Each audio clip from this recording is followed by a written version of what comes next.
Hola, ¿cómo están? Muy buenos días y buenas tardes con todos. Buenos días en Perú y buenas tardes en España. Como saben, siempre las transmisiones se dan los días sábados a las 9 de la mañana de Perú y 4 de la tarde de España, aquí en el programa Directo con Consuelo que se transmite a través de CNM. Y hoy vamos a hablar de un tema muy importante sobre la discriminación, migración y racismo. Derechos humanos bajo amenaza. Para este tema tan importante tengo como invitada especial a María José Aguilar Idáñez. Ella es socióloga, politóloga, también trabajadora social y una gran docente universitaria. Ha escrito varios libros, aproximadamente 30, y luego también es escritora de varias publicaciones científicas, unas 250 publicaciones muy importantes. ¿Cómo estás, María José? Bienvenida al programa. Muchísimas gracias, Consuelo. Muy bien y saludos a toda tu audiencia. Gracias, María José. Qué bueno que estás con nosotros para poder conversar y hablar de este tema tan importante sobre migración, discriminación y racismo. ¿Qué nos podrías decir, María José, en función de saber cómo describirías la situación actual sobre este tema acá en España? Y también, ¿qué podrías decir en función de estos principales retos que enfrentan las personas migrantes? Bueno, son muchos temas en sí muy amplios cada uno, pero te diría, bueno, la migración es inherente al ser humano. Sin embargo, existe una percepción generalizada de que hay una migración muy elevada y en realidad el porcentaje de personas que viven en un país diferente al que han nacido a escala planetaria es muy pequeño.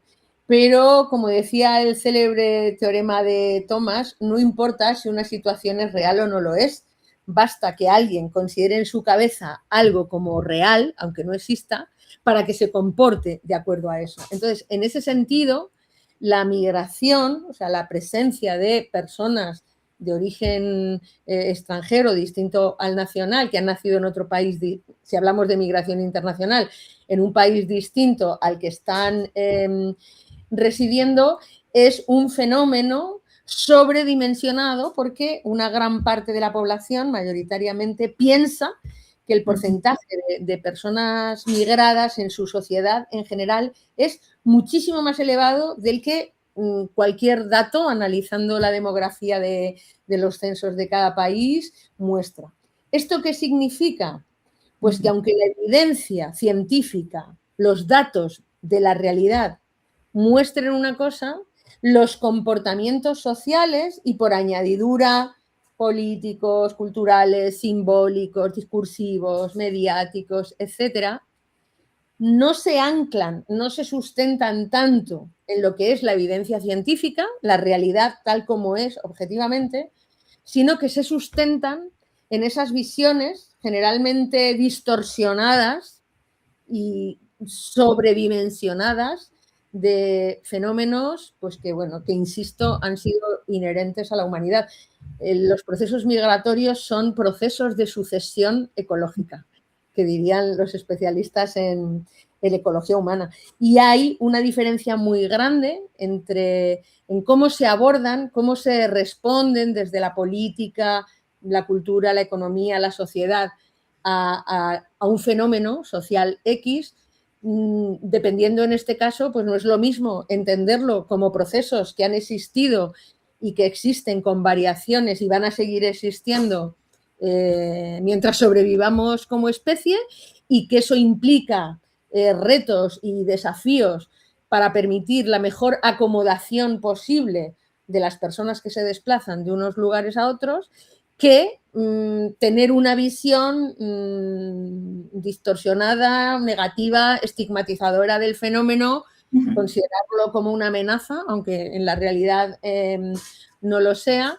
y que va a conllevar a respuestas pues de tipo represivo, de tipo punitivo, a respuestas en definitiva que son discriminatorias y racistas, y que desde el punto de vista de lo que es la dignidad del ser humano y los derechos humanos, digamos, como normas mínimas de respeto a esa dignidad de los seres humanos, pues claramente lo ponen bajo amenaza. La construcción de discursos que separan el ellos del nosotros y los otros, ese tipo de discursos identitarios que cada vez están más en auge porque cumplen una función de chivo expiatorio, buscar el famoso chivo expiatorio.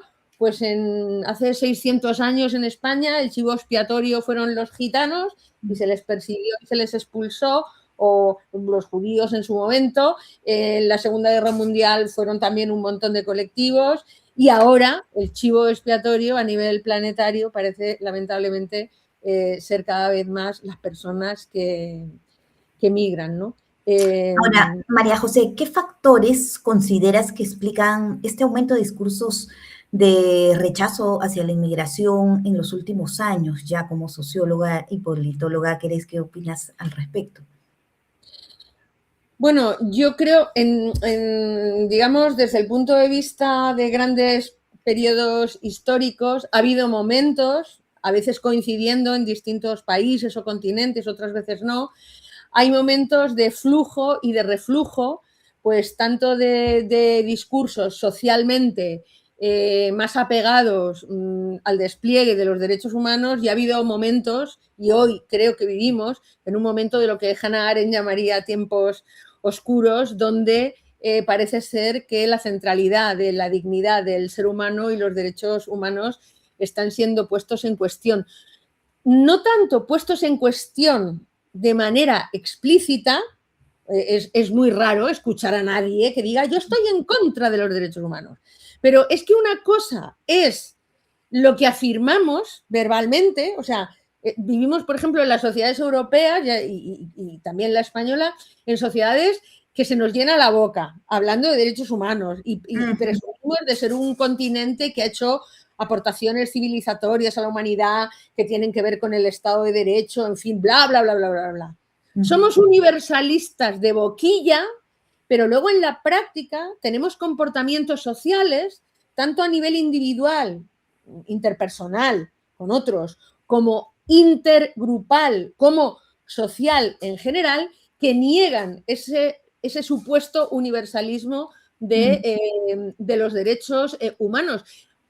Funciona un mecanismo, es decir, operan. Todo el mundo sabe lo que son las fronteras entre países. Eso son fronteras políticas, administrativas. Lamentablemente, a esas fronteras políticas y administrativas, en las últimas décadas se le están añadiendo físicamente, para que se visualice materialmente, fronteras con muros y con vallas. En esas fronteras que han sido, si tú ves un mapa de países, de naturaleza político-administrativa. Bueno, hay un tipo de fronteras que se construyen, que son a veces mucho más peligrosas, más graves que esas fronteras político-administrativas, que son más peligrosas porque no se ven, y no se ven porque las tenemos dentro de nuestra cabeza, que son las fronteras morales. Es decir, son fronteras en virtud del cual nosotros más allá de que apelemos a derechos humanos universales de boquilla, pero en la práctica funcionamos creando un espacio de exclusión moral de otras personas. Una frontera moral es una línea simbólica que delimita a quién colocamos dentro de nuestro espacio moral, es decir, por quienes consideramos como sociedad que tenemos que aplicar normas morales, de justicia, hacer sacrificios para que todos vivamos igual, etcétera, etcétera, y a quién colocamos fuera de esas fronteras morales, es decir, gente a las que no consideramos que debamos aplicar las mismas normas morales y de justicia y a quienes colocamos dentro. Y esas fronteras operan, se construyen en la cabeza y se mueven a medida que se mueven las personas. Por eso tú puedes en un momento dado, ahora se ha abierto la valla de Gibraltar, se podría derribar un muro físico, pero si no derribas también esas fronteras morales, si no operas intentando revertir los diferentes dispositivos y mecanismos de exclusión moral de las otras personas, o sea, es la creación de fronteras morales lo que hace que sea perfectamente justificable, o sea, que no nos produzca ninguna disonancia cognitiva el decir, por un lado, que somos defensores de los derechos humanos universales para todas las personas y luego justificar la exclusión más básica de derechos, empezando por el derecho a la vida, a determinados grupos de personas. Es ese tipo de mecanismos de construcción de fronteras morales los que permiten que vivamos con esa contradicción sin que se nos mueva un pelo. Exactamente, María José. ¿Podrías de repente dar algunos ejemplos de cómo se manifiestan situaciones de discriminación y racismo también en la vida cotidiana de algunas personas migrantes? Y luego, pues sabemos que hay formas de violentar y hay formas que son invisibles también, ¿no? No necesariamente las formas de violencia son visibles, hay algunas formas que son invisibles. Si nos podrías Pues dar ejemplo de ello, por favor. sí, sí, mira, el racismo, lo primero, hay que quitarse la idea de la cabeza, que la tiene todavía mucha gente y es un error, pensar que el racismo es un problema de ignorancia y que es un problema de naturaleza individual, que hay determinadas personas que por ignorancia, por estereotipos, por prejuicios o por lo que sea, se comportan de manera racista. Esto no es así. Si fuese así, sería bastante más fácil atajar el problema. El racismo es un sistema de dominación, del mismo modo que el machismo es un sistema de dominación, es decir, un sistema de dominación en virtud del cual un grupo que se considera superior a otro o a otros ejerce ese poder, esa superioridad sobre otros grupos de manera multidimensional. Esto es muy importante que se tenga en cuenta. El racismo es un fenómeno multidimensional. Tiene una dimensión que se expresa en conductas interpersonales, entre personas, entre grupos sociales, que tiene un componente actitudinal, por un lado, prejuicios, estereotipos, etcétera, y un componente conductual. Cuando yo insulto a otra persona, la desprecio por su color de piel o por su origen nacional, o la agredo, esos son comportamientos. Es decir, hay una dimensión interpersonal que tiene como un nivel actitudinal, prejuicios, estereotipos hacia cierto tipo de personas, y un nivel comportamental de conductas, ¿vale? Pero hay otra dimensión que es cultural, porque todas las personas hemos sido socializados de diferentes modos en horizontes culturales profundamente incrustados con elementos racistas. Entonces, digamos, todos los dispositivos culturales de socialización, la escuela, la economía, el cine, hasta el humor, los medios de comunicación, digamos, ahí también se expresa mucho racismo, digamos, en esa dimensión que podríamos llamar cultural.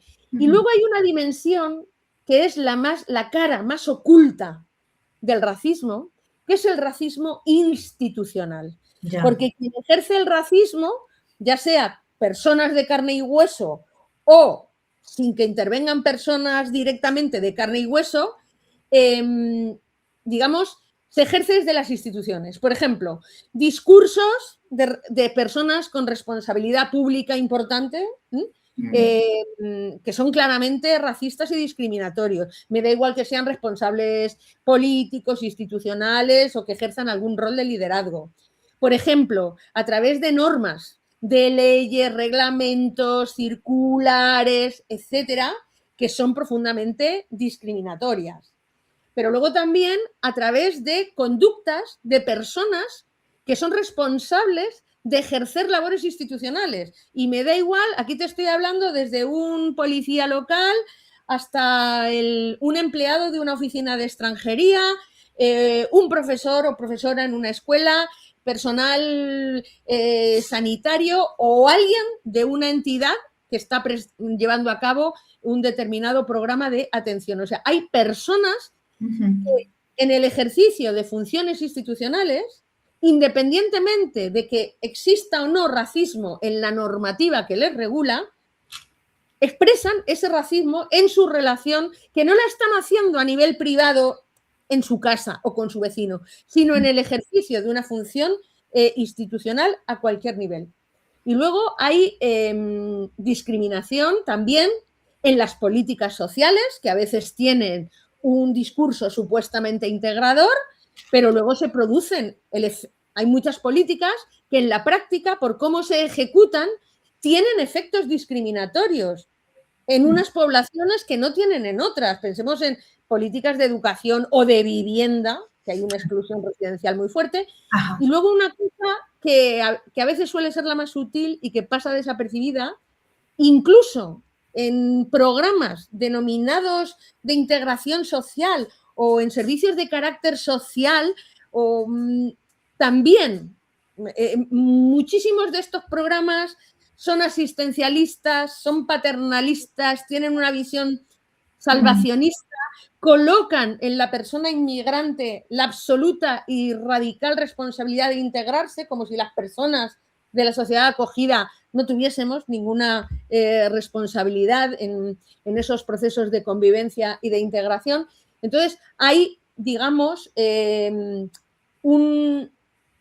racismo se expresa en la actualidad de manera muy diferente que hace un siglo, se ha metamorfoseado y se expresa tanto a nivel de ideas, de ideologías, modos de pensar, como de discursos, cosas que se dicen, se escriben, tal, como de prácticas que pueden ir desde la invisibilización, que es una forma sutil, insidiosa también de racismo, pasando por la segregación, la separación de unos y de otros, la estigmatización, la discriminación en todas sus formas, ya sea discriminación directa, indirecta o acoso discriminatorio, la agresión y hasta el despojo, empezando por el despojo de derechos, incluyendo el derecho a la vida. Lo que tú hablabas de las formas sutiles de racismo, no quiero banalizar otras formas de agresión, digamos, más violenta, más sangrante, pero sí que es cierto que las prácticas racistas más difíciles de detectar, porque se les quita importancia, son esas prácticas que a lo mejor no son tan llamativas por lo que suponen de violencia extrema, pero que por contra están muy extendidas y están muy normalizadas en la sociedad. Mira, te pongo un ejemplo. La Clínica Jurídica de Acción Social de la Universidad de Salamanca, lo digo porque esto está publicado y se puede acceder en Internet gratuitamente, realizó hace pocos años un estudio donde analizaba en Castilla y León, que es una de las comunidades autónomas de España más extensas, analizó en los cientos de municipios que había en esa región, en esa comunidad autónoma, cómo se gestionaban las ayudas sociales de emergencia. Las gestionan personal de servicios sociales. Bueno, pues en la normativa que regula esas ayudas, como son de emergencia, la normativa no es discriminatoria porque no establece como requisito que para solicitar esas ayudas una persona extranjera tenga, por ejemplo, que tener residencia legal en el país, tenga que tener permiso de residencia, ¿vale? Precisamente porque son ayudas de emergencia para casos extremos. Bueno, pues en ese estudio, no lo recuerdo ahora el porcentaje, pero no era nada ínfimo, se descubrió que un porcentaje significativo de profesionales y de ayuntamientos exigían, cuando llegaban personas al servicio solicitando ayudas de emergencia, si eran personas nacionales, les aplicaban la normativa, pero si eran extranjeras, sin que la normativa lo exigiera, les pedían por su cuenta y riesgo, por ejemplo, permiso de residencia. Esto es un ejemplo, es decir, muchas veces, a veces, no es necesario que exista una normativa o una legislación directamente discriminatoria, eso no impide que determinadas personas, extralimitándose en el ejercicio de sus funciones, digámoslo así, entre comillas, estén exentas de tener comportamientos racistas. De hecho, en las instituciones, o a veces son formas sutiles, pero muy insidiosas, ¿no? Por ejemplo, de un trato de minorización, considerando a las personas migrantes como si no tuviesen agencia, como si fuesen incapaces de gobernar sus vidas. Pues del mismo modo que muchas veces a las personas mayores, sin mala voluntad, pero es que lo que tiene efecto en las personas no son las intenciones, sino las acciones, lo que hacemos. Yo, por ejemplo, me doy cuenta, por ejemplo, por temas familiares, que a las personas mayores, muchas veces un profesional que está con mi madre y conmigo, a mí me habla en un tono y a mi madre se dirige en un tono más elevado, como si estuviera sorda, pero mi madre no está sorda. Es decir, son comportamientos totalmente irreflexivos, muchas veces inconscientes, pero que en este caso muestran un trato, una relación de facto de considerar al otro como por debajo, minorizándolo y demás. Y en el caso de las migraciones, por ejemplo, en el caso de las mujeres migrantes, sucede aún de manera más acrecentada, ¿no?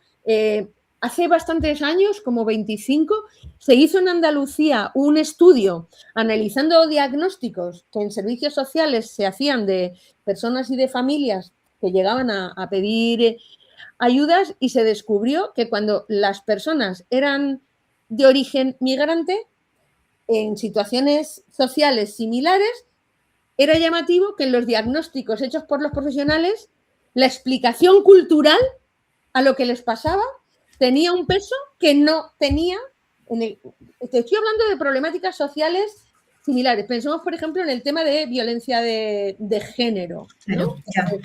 Lamentablemente todas las mujeres. Bueno, pues eso denota, pone de manifiesto cómo hay, vamos a llamarlo diplomáticamente, un sesgo cognitivo, pero es mucho más que un sesgo cognitivo. Claro, mucho más fuerte, definitivamente. Unos estereotipos que se traducen en comportamientos y en acciones de estigmatización, de segregación o de discriminación directa o indirecta, sin que muchas veces las personas sean conscientes de ello. Por eso digo que, digamos, todas estas dimensiones y estos niveles del racismo institucional son los más peligrosos porque habitualmente están ocultos y porque muchas veces es muy difícil demostrarlos. Si a mí me agreden en la calle, bueno, pues yo puedo poner una denuncia contra alguien y demás, claro. Pero y de todas estas situaciones que has comentado, María José, ¿cuáles dirías que son los derechos en donde las personas migrantes sienten más esta vulneración? Mira, yo creo que las personas migrantes sufren vulneración en todos sus derechos, empezando por el que parece más elemental de todos, el número 1 de la Declaración Universal de los Derechos Humanos, que es el derecho a la vida. Porque la cantidad, las miles de personas que se dejan morir en el mar, por ejemplo, intentando acceder a Europa por la frontera sur, que es marítima, que tenemos en Europa, y otras fronteras terrestres que hay en Europa, es impresionante. No se aplica la ley del mar, el derecho del mar, que es planetario. Se tiene el deber, la obligación de socorrer a cualquiera que esté en peligro en el mar. Y sin embargo, estamos en una Europa fortaleza que, por más que hable de derechos y bla, bla, bla, bla, lo que está haciendo es con todos nuestros impuestos financiar una agencia como Frontex dedicada, cuando no a matar, a dejar morir, que para el caso es lo mismo, a personas en el mar o en lo que se llama técnicamente espacios de tránsito fronterizo. Cuando resulta que se ahogan unas personas o un yate, un crucero de gente rica o blanca o de turistas tiene un percance, todo el mundo se alarma y todos los países movilizan y demás para socorrer a gente. Y sin embargo, eso se provoca, no se evita, sino que se fomenta al no establecer vías legales y seguras para migrar en el caso de otros migrantes. Entonces, por eso te digo, por eso las políticas migratorias son, bueno, si lo tomamos del latino, del griego tanatopolíticas, políticas de gestión política de la muerte o necropolíticas. Es decir, cuando el Estado, cualquier Estado, me da igual la forma que tenga jurídica, un Estado tiene como primera obligación proteger a las personas que tiene bajo su soberanía, que están bajo su territorio. Bueno, pues cuando un Estado mata directamente o deja morir que para el caso es lo mismo, porque el efecto que tienen las personas es el mismo, la privación del derecho a la vida, que es el más elemental de todos, a personas en función de su origen o lo que fuere, pues ya estamos viendo. Y es que esa violación o esa justificación de la violación de derechos, mientras ha estado encapsulada durante décadas en determinados grupúsculos fascistas o de extrema derecha o ultranacionalistas, bueno, pues quedaba ahí, era como un discurso minoritario. El problema es que cuando esos discursos empiezan a ser asumidos por partidos políticos que gobiernan, por partidos de masas y por instituciones públicas y por estados, y ahí tenemos el mal llamado Pacto de Migración y Asilo de la Unión Europea, porque ni es un pacto, ni es de migración, ni es de asilo. Es un acuerdo que viola todos los derechos humanos habidos y por haber y cuyo objetivo es intentar evitar a toda costa y cueste lo que cueste en términos de vidas humanas y en términos de dinero que entren personas migrantes a Europa, pues ahí te encuentras, ¿no? Es decir, un pacto que tiene un nombre pero cuyo contenido es pagar, externalizar las fronteras hacia terceros países para que otros hagan esa labor de violencia tan extrema que nos daría vergüenza ejercer a nosotros. Entonces pagamos a otros estados para que hagan esa labor de matonaje y de violencia extrema. Entonces, claro, de todas derechos, pues empezando por el derecho a la vida y luego, bueno, el caso, por ejemplo, de la explotación laboral es uno de los más fácilmente identificables. O sea, quienes ocupan, o sea, el mercado laboral español, por ejemplo, está muy etnoestratificado. O sea, hay una segregación en función del origen nacional muy importante. O sea, hay una población migrante, pero no se distribuye por igual como el resto de la población en todos los sectores laborales. Hay determinados nichos o segmentos del mercado laboral donde mayoritariamente se ocupa población migrante, que son, casualidad, lo que se llaman sectores laborales de las 3 Ps, los trabajos penosos, mal pagados y peligrosos. Entonces, claro, ahora está claro que existe esta diferencia en el trato de las personas migrantes, ya independientemente de, por ejemplo, su color de piel, el origen, la religión que tengan, su situación administrativa, ¿no? Y esto, ¿cómo influye también este racismo estructural en estas diferencias marcadas? Pues fíjate, influye porque hay, por ejemplo, personas, mira, en España, esto supongo que la mayoría de la audiencia lo sabe, pero en España tú tienes que, para poder solicitar la nacionalidad española, en teoría, tienes que tener, si procedes de un país de América Latina, puedes iniciar los trámites de solicitud de la nacionalidad a partir de tener 2 años de residencia en España. Son 2, sí. En cambio, si procedes de otro país que no es de América Latina, hasta que no has pasado 10 años de residencia legal en España, no puedes iniciar esos trámites. Esto explica por qué, bueno, y además otra cosa, por los acuerdos que hay entre España y países, históricamente, y países de América Latina, que tú tengas, siendo latinoamericana, la nacionalidad española, no te obliga a renunciar a tu nacionalidad de origen. ¿De acuerdo? ¿Qué pasa? Esto explica por qué, bueno, aparte de porque hay una migración latinoamericana, son muchos más países con un mayor porcentaje que de otros continentes en España, pero esto explica por qué hay más personas de origen migrante latinoamericano nacionalizadas españolas que personas de otras nacionalidades, por ejemplo, de África, de Asia o de otros países de Europa. Bueno, pues esta discriminación estructural la sufren también y la siguen sufriendo personas que ya tienen su DNI y su nacionalidad española, pero que por el acento, por sus rasgos fenotípicos o lingüísticos o lo que sea, siguen siendo percibidas como inmigrantes. Entonces, esto es importante tenerlo en claro porque sí que es verdad que tener un permiso de residencia y sobre todo la nacionalidad te da una seguridad jurídica de no poder ser deportado, ¿vale? Pero no elimina de golpe, ipso facto, porque tengas tus papeles, incluyendo tener la nacionalidad, que sufras esa discriminación.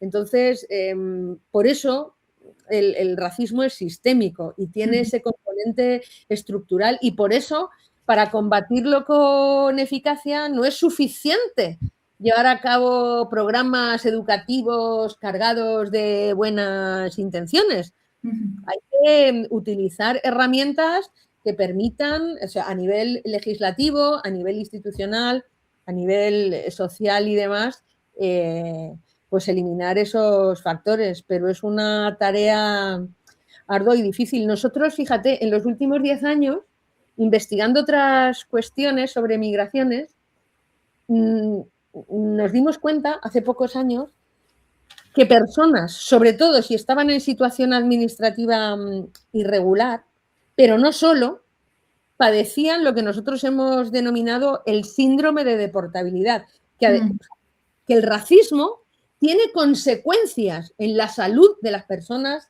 migrantes. Claro. Ese estrés, esa tensión, esa angustia que produce el miedo a ser deportado, a perderlo todo, que es lo que te dicen los testimonios, y que se traduce en síntomas pues, como la caída del cabello, vómitos, bueno, muchos síntomas físicos que hemos analizado y sistematizado.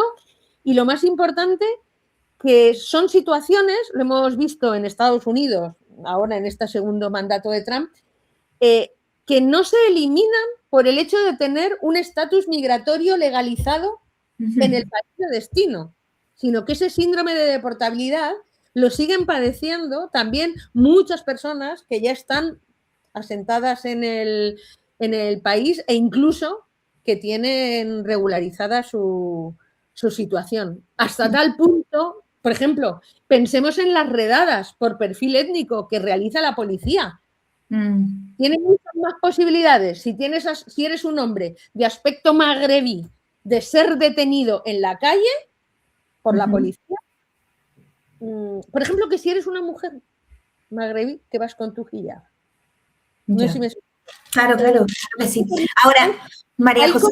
De muy diversa naturaleza, pero digamos, hay algo que recorre a todo el espectro, más allá de las particularidades, que tiene que ver con esa dimensión internalizada que tenemos a nivel cultural y a nivel estructural del racismo.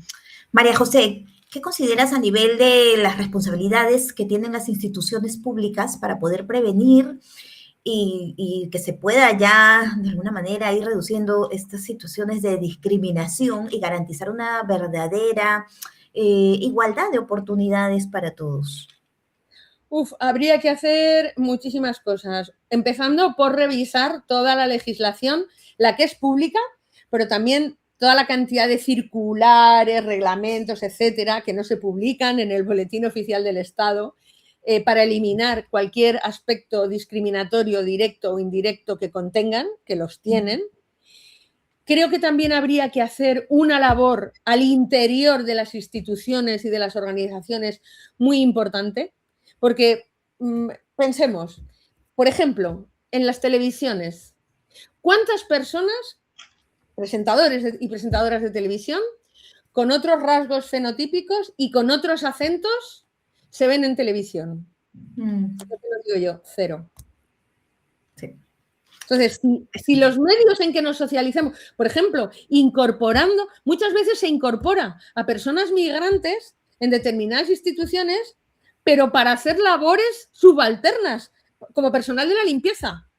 Con lo cual estás reforzando esa segregación laboral que te decía. A veces en los programas sociales pro convivencia, que parecen tan guays y tan maravillosos y tan interculturales, etcétera, lo que se hace es dar voz a las personas migrantes solo para que den la nota de color, la nota testimonial, el punto folclórico a la actividad.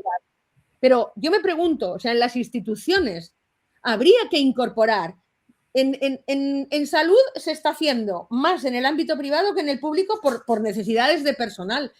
Pero es que las instituciones, todas, desde las escuelas, los institutos, las universidades, los hospitales, los centros de salud, hasta incluso la policía, Tú entras a cualquier institución pública, una administración pública o a una gran entidad civil, me da igual que sea Cruz Roja, que sea Cáritas, que sea lo que sea, si tú no ves ahí la diversidad que existe en la sociedad, está claro que hay personas que no pueden acceder por unos motivos o por otros a según qué puestos. Entonces, en ese sentido, las instituciones tienen no solo que hablar de que hay que promover la diversidad, sino de incorporarla Exactamente.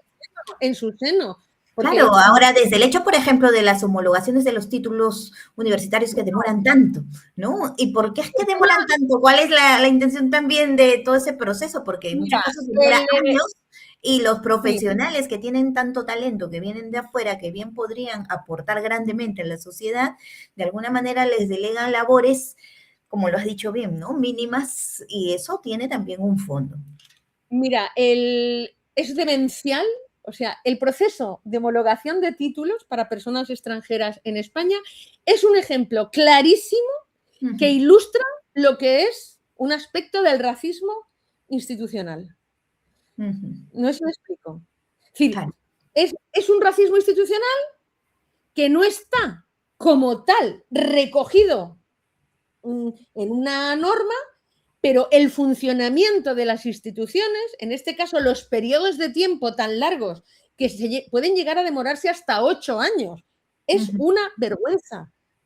Y además, eso se puede evitar, porque durante el COVID se decidió, por razones de emergencia, aceptar a personal con títulos sanitarios de otros países, aunque no los tuvieran homologados.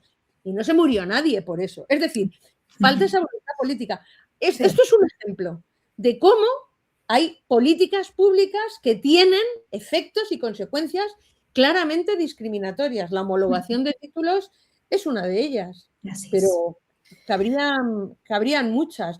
Ahora, por ejemplo, con el proceso de regularización extraordinaria que se ha abierto en España, llevo leyendo en los últimos días por parte de la Asociación Pro Derechos Humanos de Andalucía y también por algunas personas del colectivo de regularización ya de Cataluña, que gente que contra viento y marea consiguió presentar en plazo la solicitud y todos los papeles que se exigieron, ahora está costándoles conseguir cita para el tema de las huellas dactilares. Es decir, el tema del racismo institucional es como un proceso que no cesa. Es como una gincana. Cuando has salvado un obstáculo, de repente te aparece otro y así sucesivamente. Ya para ir terminando, María José, que se nos va el tiempo, qué penita, pero es que hay muchísimo que hablar sobre todo este tema tan importante. ¿Qué papel consideras que desempeña la educación para poder prevenir esta situación de racismo, de discriminación, en función de poder construir una sociedad más inclusiva? Pues mira, te diría una cosa que aprendí de adolescente, que le escuché a Paulo Freire la primera vez que vino a España, que yo con 15 años tuve el privilegio, 16, de ir a escucharlo. Él decía que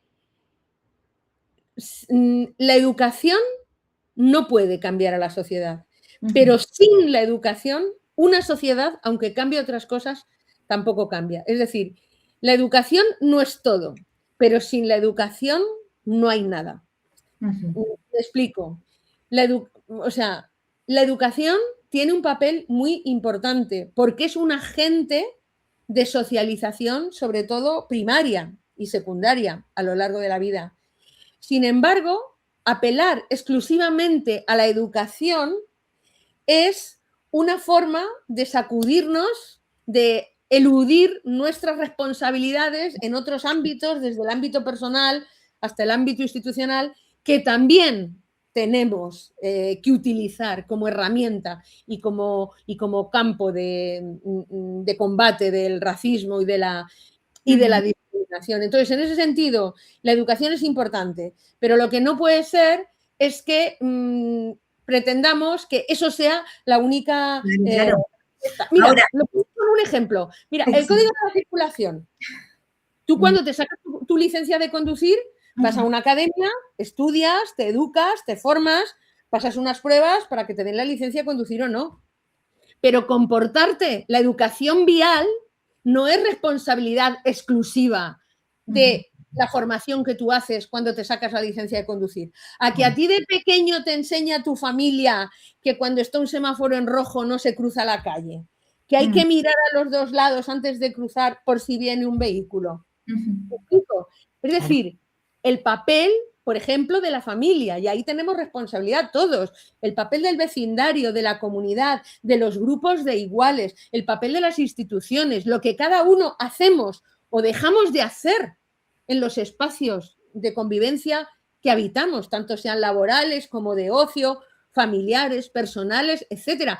Porque uno puede ser racista por acción, pero la mayoría de la gente somos racistas por omisión, por lo que no hacemos o dejamos de hacer. Muchas veces yo quisiera mandar este mensaje, ¿no? Decir, la educación empieza por uno mismo. Cuando tú observas cualquier comportamiento discriminatorio o que atenta, que no es coherente con la dignidad humana, aunque no te afecte a ti, tú no debes mirar para otro lado, porque mirar para otro lado o decir yo no me meto, mantener la indiferencia es ser cómplice de lo existente. Y si lo que está existiendo es discriminación, es explotación y es racismo, no actuar te convierte en cómplice, lo quieras o no, de todo eso. Así que todos tenemos muchas posibilidades de intervenir, pero tenemos que tener el coraje de hacerlo. Claro que No sí, una vez, definitivamente. Viviana. Y es muy importante lo que en el día a día puedan hacer los ciudadanos para poder prevenir esta situación de discriminación, los mensajes que puedan dar en las familias a sus hijos, ¿no? Desde el ámbito educativo también, los maestros, los profesores, todo lo que puedan enseñar con su ejemplo, sobre todo, que es lo más importante, desde estas políticas públicas que se puedan ejercer en función a prevenir también estas situaciones de discriminación y racismo y favorecer más bien a estos derechos humanos que le hacen tanto bien a todos en la sociedad. Muchísimas gracias, María José, por tu gran aporte en esta entrevista, de un tema realmente muy importante, en donde nos compete a todos, como bien lo has dicho, el poder educarnos y mostrar esta educación desde nosotros mismos con nuestro comportamiento, no ser ajenos a estas situaciones, por ejemplo, de discriminación que podemos ver que pasan otras personas, y más bien ahí mostrar esa empatía, esa capacidad de ponernos en el lugar de los demás y sentir lo que sienten los demás y obviamente hacer algo al respecto. Muchísimas gracias, María José. Gracias a ti por la invitación, ha sido un placer. Muchísimas gracias, Consuelo. Hasta pronto. Gracias, gracias y gracias también a todos quienes han escuchado y visto el programa el día de hoy. Como saben, las transmisiones siempre se dan los días sábados a las 9 de la mañana en Perú y 4 de la tarde en España. Acordémonos que es importante el rol que nos toca en las sociedades de donde estamos en función de prevenir estas situaciones de migración y racismo, de discriminación, en donde está en nosotros el poder hacer algo importante al respecto. Y claro que sí, las autoridades, por supuesto, en función de poder lograr esta sociedad que nos beneficie a todos. Una sociedad basada en la paz, esta cultura pacífica que todos necesitamos. Muchísimas gracias, un abrazo muy grande. Chao. Gracias.